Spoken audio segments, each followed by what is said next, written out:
Bonjour à toutes et tous. J'ai été contacté par Ludibreak pour répondre à une question qui est s'il ne devait y avoir qu'un seul jeu.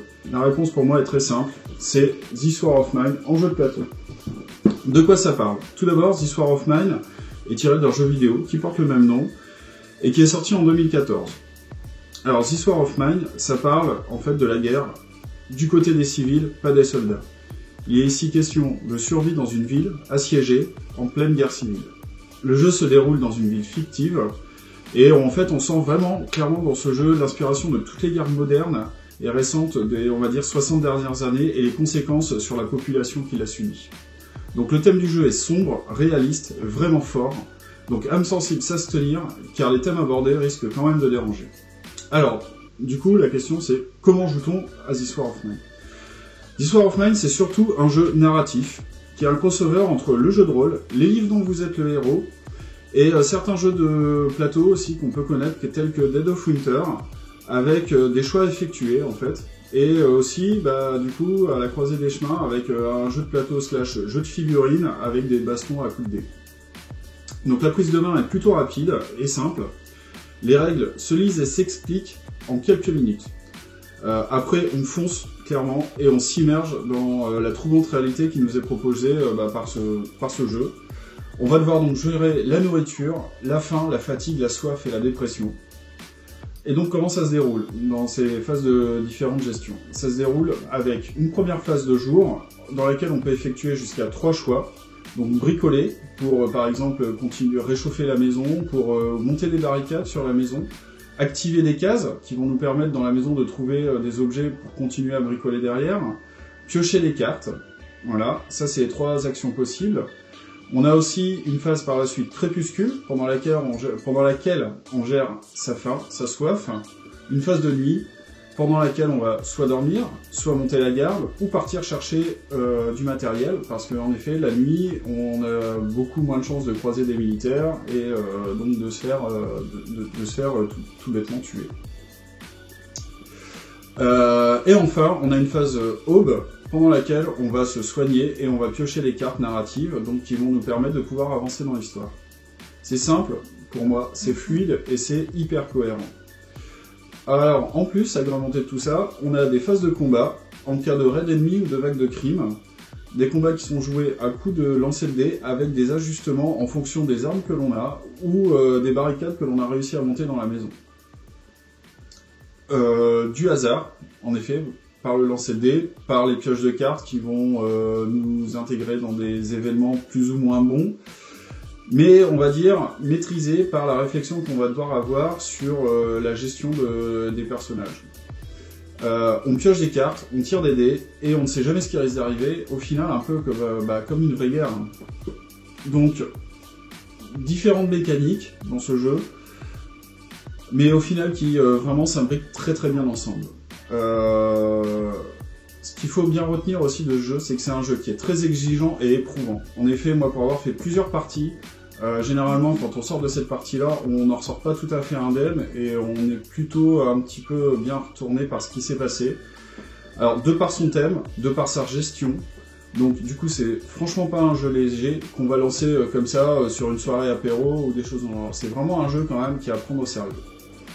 Au final, comment on gagne dans ce jeu-là? C'est pas compliqué, il faut réussir à survivre jusqu'à la fin du jeu, donc qui est le cessez-le-feu, la paix. Donc l'ensemble des joueurs et des joueuses ne contrôlent pas un personnage chacun, spécifique, mais l'ensemble, donc plusieurs personnages, qui peuvent aller de 1 à 4 personnages au maximum. Clairement, si tous les personnages sont morts, le jeu est terminé aussi. Donc, en termes d'interaction, est-ce que c'est intéressant? Pour moi, c'est extrêmement intéressant, parce qu'il s'agit d'un jeu coopératif, et on prend les décisions ensemble pour gérer l'ensemble du groupe de civils que l'on a, donc pour gérer leur destin. Faut savoir quand même que si on a des difficultés de prise de décision et tout ça, il y a de toute façon un meneur qui est élu, qui est mis en place, et qui est mis en place par les règles du jeu en fait, dans le suivi en fait des phases et tout ça. Le meneur va changer en fonction des phases, donc ce sera jamais le même meneur, ce qui permet aussi, sur des personnes qui veulent prendre facilement le lead, de devoir laisser ce lead et de devoir laisser à d'autres personnes aussi prendre des décisions qui peuvent être meilleures que celles qu'on pouvait avoir en tête si on aurait été leader. Voilà. Donc le risque en fait de dominer le groupe entre guillemets est quand même relativement limité de par la règle du jeu. Et à combien les jouer? Alors la boîte, elle dit ici, là, de 1 à 6 joueurs. Comme vous pouvez remarquer, hein, c'est écrit en gros, c'est quand même 18 ans et plus, voilà, mais c'est de 1 à 6 joueurs. Clairement, moi ce que je recommande, c'est la bonne moyenne, c'est de 2 à 3 joueurs, grand maximum. Pourquoi? Parce qu'en fait, il y a énormément de prises de décision à avoir, et si on veut vraiment que notre groupe survive jusqu'au bout, il va falloir bien réfléchir à ce qu'on fait.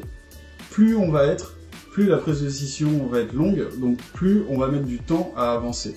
Donc là, il prévoit un temps minimal de entre 45 et 120 minutes, donc entre 45 minutes et 3 heures.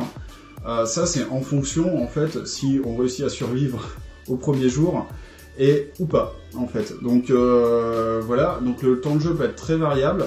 Moi, pour y avoir joué avec un ami à plusieurs reprises, ou déjà pour passer le deuxième jour, et avec une mécanique et on va dire voilà bien huilée, on a mis à peu près 1h30 déjà à 2 heures de jeu pour passer le deuxième jour parce qu'on prenait vraiment le temps de prendre les bonnes décisions et d'y arriver.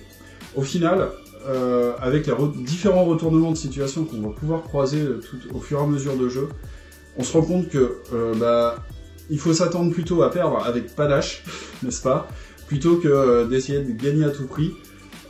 Pour moi, ça rejoint aussi un peu les jeux comme Pandemic, où on a plus de chances de perdre que de gagner.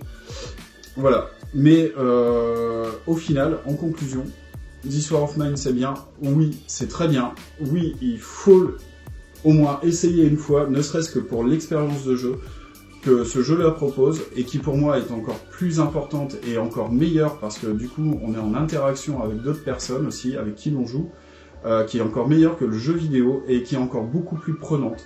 Parce que en fait, en termes d'immersion, c'est encore beaucoup plus fort que derrière un écran à clavier, parce que là, c'est nous qui prenons les décisions pour les personnages, c'est nous qui déplaçons ces personnages d'un point à un autre, et c'est extrêmement bien fait, extrêmement immersif.